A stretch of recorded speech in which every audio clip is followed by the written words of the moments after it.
It's late, maybe you're awake, maybe the house is quiet. Imagine this video as a calm room, a place to sit with a life you never lived. There are versions of you that never showed up, paths that bent another way, relationships and timelines that never unfolded. Naming them feels strange and tender at the same time. This is a kind of grief that often goes unnamed, deep, patient, and very human. It doesn't always look like crying. Sometimes it is a steady ache, a soft missing. What does it mean to mourn something that never fully existed? Is that grief allowed to be real? I want to stay with that question with you, not to answer it quickly, but to hold it. If you feel like it, share in the comments where you're watching from and what time it is. It helps us not feel alone. The aim here is simple, not to fix, not to push forward, just to keep company and explore together. There is no right way to listen. Pause, drift, or simply let these words wash over you. There are many shapes this grief can take. It can be a career that never began, a degree left unstarted, a business shelved for another life. It can be children who were never held, names never chosen, lullabies unsung. It can be cities you never lived in, streets you never learned by heart, coffees tasted in other time zones that never happened. It can be a younger self who once imagined a very different future, a version of you who rehearsed a life that did not arrive. These unrealized lives can feel oddly real. They take up space in the mind as if they were memories. You can remember the texture of a morning that never came, the routine of a day you never lived, the person you might have been. That solidity creates a quiet ache, a kind of phantom limb feeling, something present in absence. Grief is not the same as regret. Grief is not the same as envy. Regret can carry a sharp, judgmental edge. It often points fingers at choices, at mistakes, at things you wish you had done differently. Envy looks outward and compares. It measures your life against another's and feels small beside what was achieved. Grief is quieter, less accusatory. It does not demand a villain. It names loss. When you grieve the life you never had, it is often less about blame and more about acknowledgement. It is a recognition that something you wanted or imagined is missing. You feel the weight of that absence without needing to find someone to blame. That recognition is allowed. It is valid. It is human. Expectations build invisible scripts. They come from family, from culture, from the small voice of your younger self.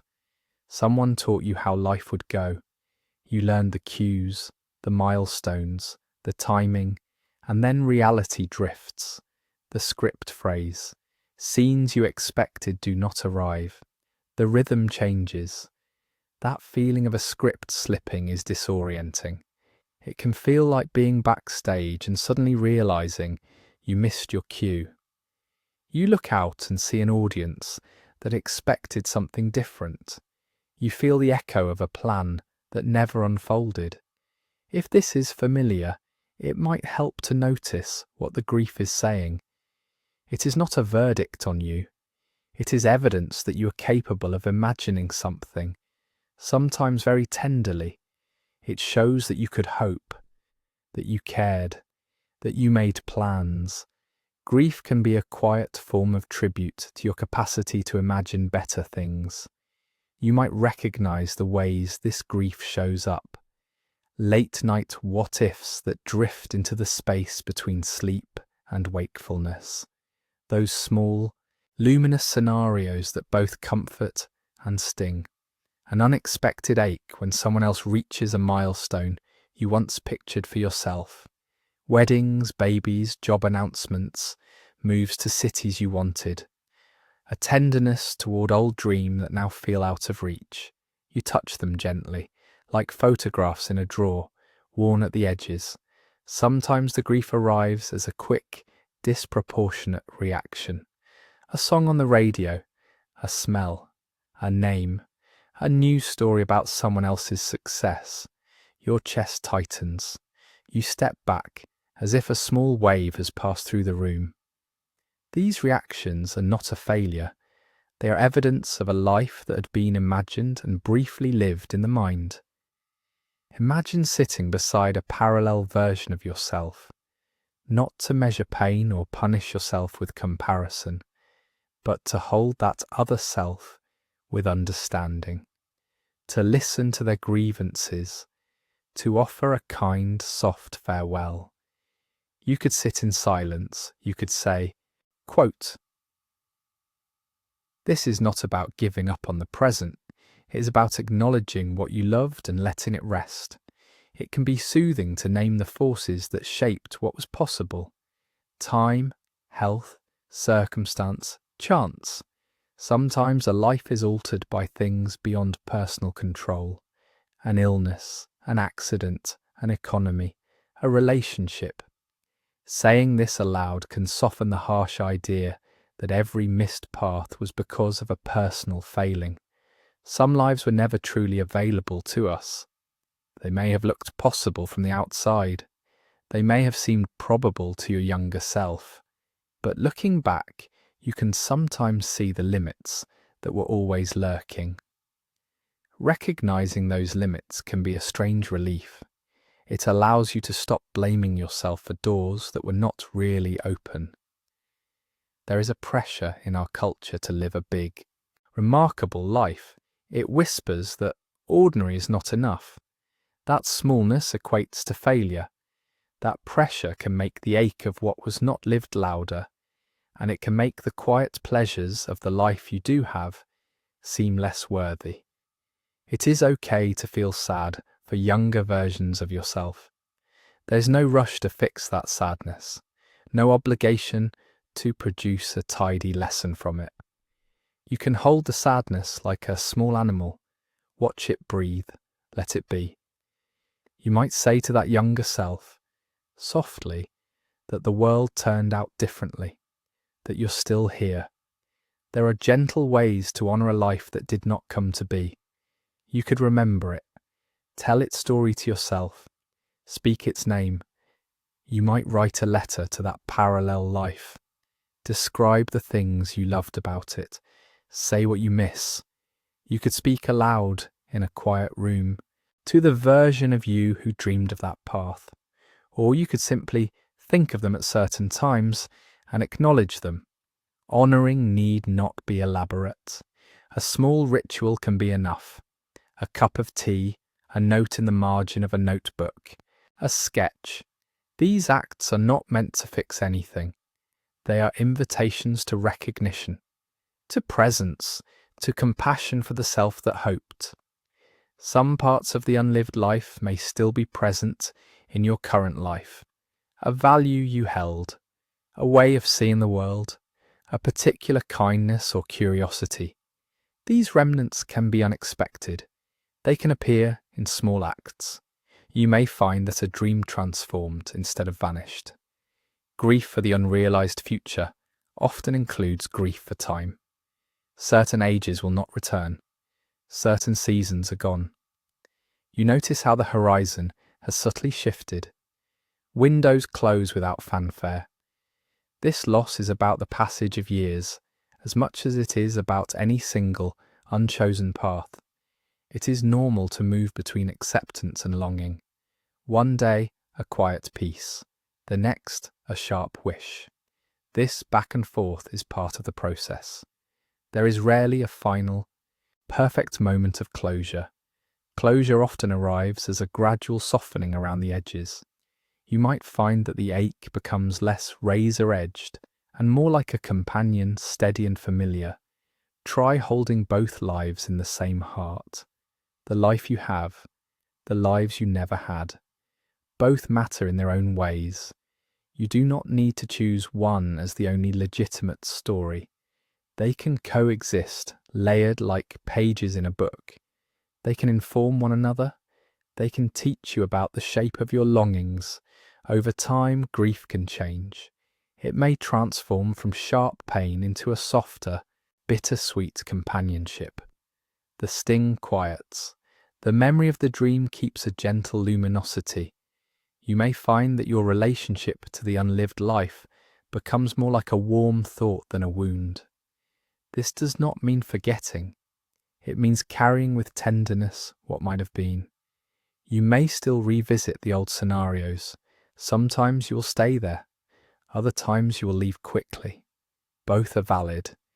There is a subtle freedom in recognizing limits.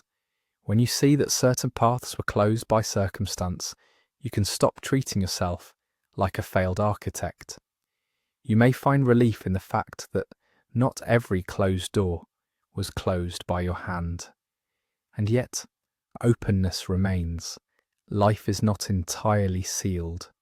Some chapters are tucked away, others may still unfurl in small ways. This is not to pressure you into creating something new. Rather, it is a quiet reminder that not everything is frozen. When longing rises, you might ask gentle questions. What would it mean to hold this tenderness now? Where can a small piece of that dream live today? These are invitations, not tasks. They are soft explorations, not obligations. If envy appears, treat it like any other feeling. Notice it without shame. Name it. Let it pass when it wants. Feelings are weather. They move. They do not have to define the landscape of your life. When anger surfaces, be kind to that anger. Sometimes the world is unfair. Sometimes plans are derailed by things beyond your doing. Anger, like sadness, deserves acknowledgement. It can coexist with gentleness. There are small practices people find helpful for this kind of grief. Not as rules, but as options. A letter written and never sent. A map sketched of roads not travelled. A playlist of songs that belong to a parallel life. A conversation with a friend who will simply listen. A notebook where old dreams are given room to breathe. These acts offer a way to make the unlived life visible without forcing it to change. You may also notice surprising gratitude, a soft awareness of what you did receive, a neighbour's kindness, a small talent, a life that, while different, contains its own quiet treasures. Gratitude does not erase sorrow. It sits alongside it like two voices in a room. Remember that all responses are valid. If you cry, if you journal, if you stare into the dark for a long time, if you celebrate what you have, if you do nothing at all, each is a legitimate way of meeting this grief. There is no right pace, no correct map. The image of sitting beside a parallel self returns. You might imagine reaching out and taking their hand, not to drag them back into the present, but to acknowledge the love they had for a life that did not happen. You might whisper, "I see you. You mattered." That recognition can be tender and freeing. Grief asks for time. It asks for permission to be messy. It does not require immediate resolution. It welcomes patience. Allowing this space is not indulgence, it is care. In quiet moments, you might also allow curiosity. What small things are still possible? What shapes of desire remain, even if altered? Curiosity is gentle. It does not demand transformation. It merely opens a window. If some aspects of that unlived life continue to matter, you may find ways to honour them that fit your present. Maybe you never raised children, but you mentor a young person. Maybe you did not move to a particular city, but you learn the language of that place, or bring a flavour of it into your home. These are not substitutes, they are continuations in a different key. There will be days the ache feels fresh and new. There will be days it is dim. Both are allowed, both are true. You do not have to defend your feelings to anyone. they belong to you. Over years, the relationship with the unlived life can deepen. You may carry its memory with affection rather than bitterness. You may speak of it like an old friend. Sometimes that friend sits quietly. Sometimes they visit with stories. This is a kind of peace. And sometimes, very softly, new possibilities arrive. They may be unrelated to old plans. They may be small. They may not look like what you once imagined. These do not erase what was lost. They sit alongside it, reshaping your sense of what is available. In the end, grieving the life you never had is an act of love. It is love for what you once hoped, love for the capacity to imagine, love for the child you were who believed in many futures. Let that love be tender.